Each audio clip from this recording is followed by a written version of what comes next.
Yeah, the big thing is I was really happy the way we traveled. I mean, it's not an easy trip to Silver City, New Mexico, 9-hour trip.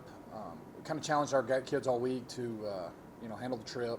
Um, Another thing too, we thought our focus on both sides of the ball was going to be on us, and I talked about it last week about us coming out and put a pretty good half together right off the bat and coming out fast. And I was really encouraged by that. I thought offensively we went out there and executed really, really well, and defensively too, for that matter, especially in the first half. Second half rolled around, we did give up some yards and a little bit of points, but we also we got to play a lot of different people, and so I'm extremely happy with the overall us handling the trip and us getting out and getting a good start and getting our first conference win here. It seems like the name of the game was scoring early and scoring consistently.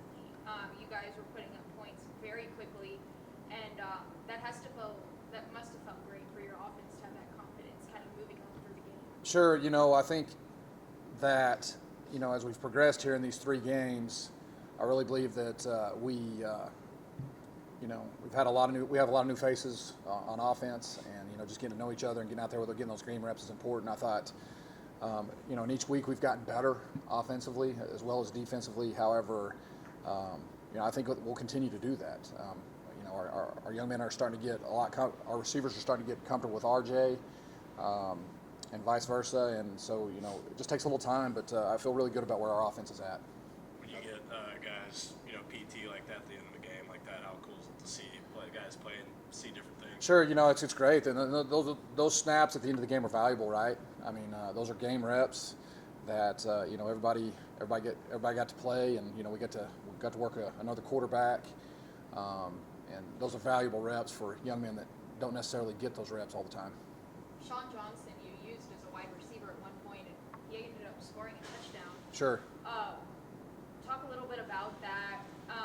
It seems like him and RJ also have a great connection as well. Yeah, Sean is as you guys have seen, Sean is an extraordinary athlete, and if we're not using him at somewhere on the field, I think we're doing him a disservice. I think we're doing the Buffaloes a disservice, and so he's going to take on a bigger role, at wide receiver. He's really bought in. He's been a company guy, and he's going to help us as we move along through the season. Another big road challenge this week, going up to Washington. We talked about it last week. These are the kind of games you guys need to win to Right. put your stamp as a program. So what have you seen with Central Washington? Right, Central Washington, great football program.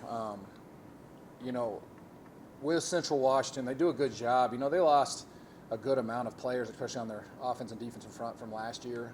But they've done a nice job of just reloading and getting guys, and that's a staple of a good football program. I think another staple of their football program is their quarterback. He's done a nice job. He was Conference Player of the Year, not this past year, but the year before. He's a good one. He's a dual threat guy. He can throw, he can run, he can throw. And I think if you look at Central Washington, you look at maybe their physicality and what they do on both sides of the front. They're a top 25 football program. And as we've talked, especially the first 2 weeks, and what you just said is, this is a program that, if you want to do anything as a football program, and talk about the Buffaloes, you got to go out and you got to compete with these type teams. And we've got to handle the trip. We've got to match their physicality, and we'll see where it goes.